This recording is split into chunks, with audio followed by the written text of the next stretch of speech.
사랑하는 시흥동산교회 성도 여러분, 좋은 아침입니다. 안식일을 지내고 새 힘을 얻어 출발하는 월요일 아침이죠. 보이지 않는 손길로 역사하시는 하나님, 내 눈엔 보이진 않지만 너무나도 성실하신 하나님의 섭리, 그 섭리가 나를 지키고 있음을 기억하시고 또 오늘 하루도 담대하게 살아가시길 축복합니다. 자, 오늘 2021년 6월 7일 월요일 시동을 위한 메시지 지금 시작합니다. 오늘 우리에게 주시는 하나님의 말씀은 잠언 20장 1절에서 15절의 말씀입니다. 잠언 20장 1절에서 15절의 말씀.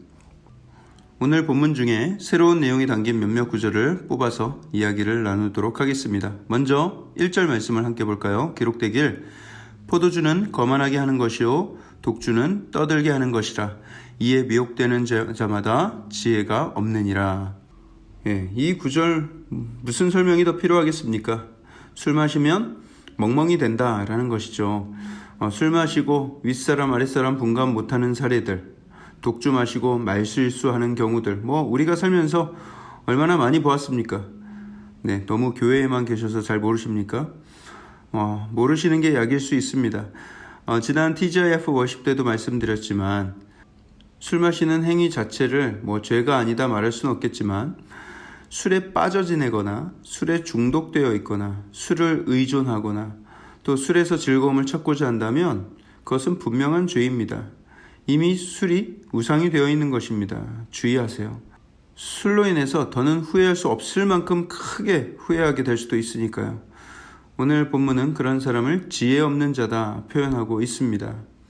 목사님, 술 마시는 게 죄입니까? 라고 묻는 분들은 그 마음 가운데 술을 마시고 싶은 그 의도가 아주 다분하게 보여요.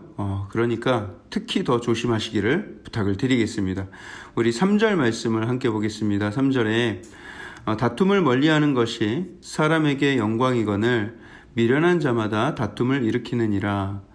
다툼을 멀리하는 것이라고 번역된 부분은 방금 읽었듯이 다툼으로부터 멀리 떨어져 지내다 이렇게 번역될 수도 있고요. 또 다툼을 그치다 이렇게 번역할 수도 있습니다. 다툼을 멀리하고 또는 다툼을 멈추는 것, 그것이 좋은 것은 알겠는데 그것이 사람에게 영광이라고요? 그게 뭐라고 영광이라는 단어까지 쓰시는가 생각이 들었어요. 하지만 제가 조금 더 묵상해 보니 여기에서 말하는 영광은 승리와 연관된 단어라고 여겨집니다. 다툼을 피하고 다툼을 멈추는 것이 진정한 승리라는 거예요. 그 승리를 통해서 영광을 얻게 된다라는 것이죠. 제가 혈기가 왕성한 20대 때에는 지나가다가 담배 피는 학생이 있으면 불러다가 막 혼내고 그랬어요. 담배 안 꺼? 괜히 그런 것을 스스로 멋지다고 생각하고 혼자 뿌듯해하면서 살던 때가 있었어요. 그것을 전문 용어로는 자뻑이라고 하죠. 다 20대 때 이야기입니다, 여러분. 20대 초반에 아파트 살면서 밖을 내다봤을 때 학생들이 담배 피우고 있으면 무섭게 한마디 소리를 쳐요. 뭐라고 했는지는 굳이 알려고 하지 마세요. 그러면 담배 피우던 애들이 후다닥 도망가곤 했는데 그걸 보면서 쾌감을 느끼던 때가 있었어요. 예전에 그랬다는 거예요. 그런데 언젠가부터 그런 것이 다 부질없다는 것을 깨달았습니다. 운전하면서도 제가 별다른 잘못도 안 했어요. 막 뒤에서 빵빵거리고 옆에 와서 창문 내리고 욕하고 하면은 아이고 저 양반은 뭐 그렇게 화가 나셨을까 하면서 비상등 깜빡이 몇 번 날려주고 그냥 지나가요. 예전에 혈기왕성하던 때 같았으면 같이 창문 내리고 더 강하게 대꾸했겠죠. 하지만 그런 다툼이 아무 의미 없다는 것을 깨닫게 된 것이죠. 부부 관계에서도 마찬가지예요. 예전엔 저희 부부가 둘 다 할 말은 하고 산다 이런 주의였는데 그러다 보니 맞붙는 적이 많게 되는 거예요. 하지만 시간이 지나면서 그 부부 관계 사이에서도 깨닫게 되는 것이죠. 지는 것이 이기는 거구나.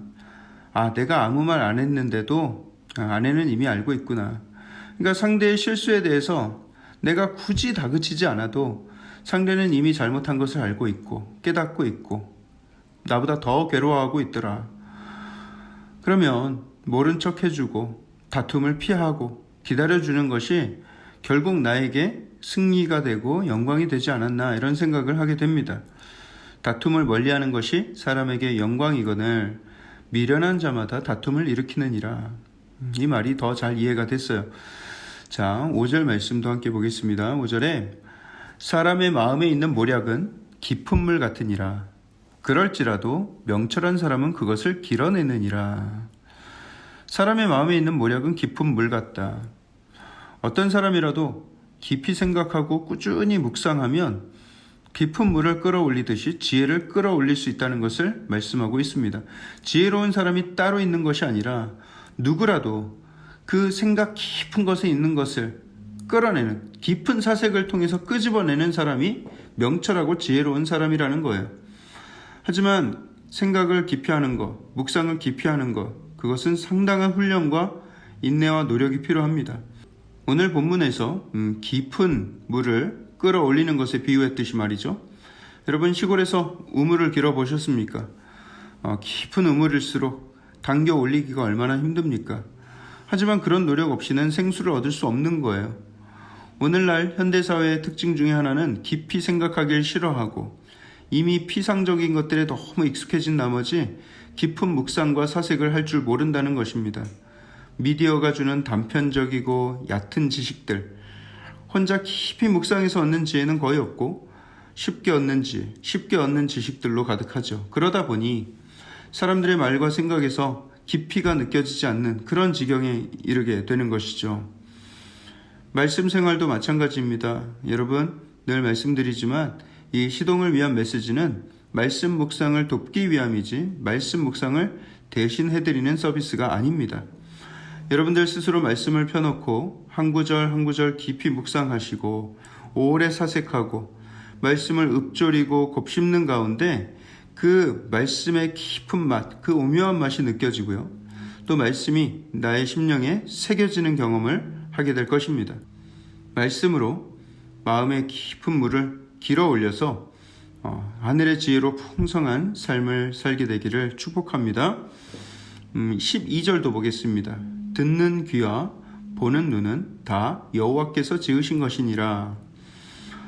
귀와 눈을 하나님께서 만드셨으니 사람이 듣고 보는 것을 다 하나님이 감찰하신다라는 뜻입니다. 앞서 9절에서 11절까지 정직한 행위와 정결한 삶을 강조했는데 평소의 행동도 늘 한결같이 정직해야 하지만 특별히 듣는 귀와 보는 눈도 늘 정결하게 유지할 것을 말씀하고 있는 것이죠.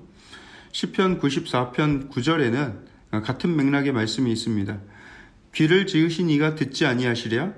눈을 만드신 이가 보지 아니하시랴?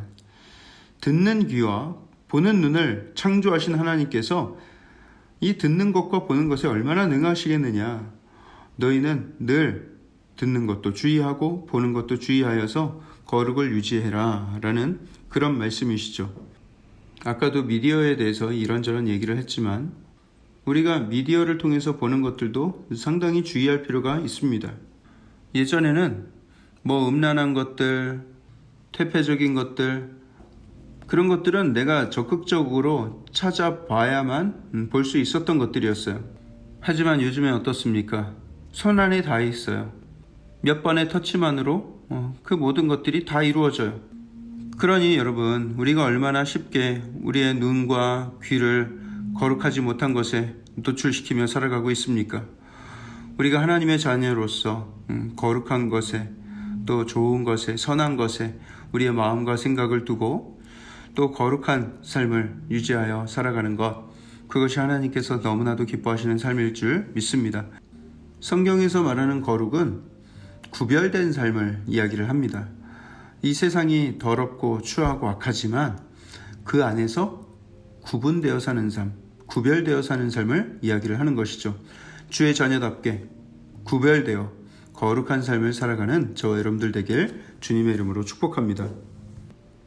하나님, 우리에게 귀한 한 날 주시고 또 하나님의 말씀으로 하루를 시작하게 하심에 감사를 드립니다. 주께서 주신 이 귀한 말씀을 마음 가운데 깊이 새기고 또 하나님 주시는 지혜와 권능을 힘입어 오늘 하루를 능히 살아가게 하여 주시옵소서.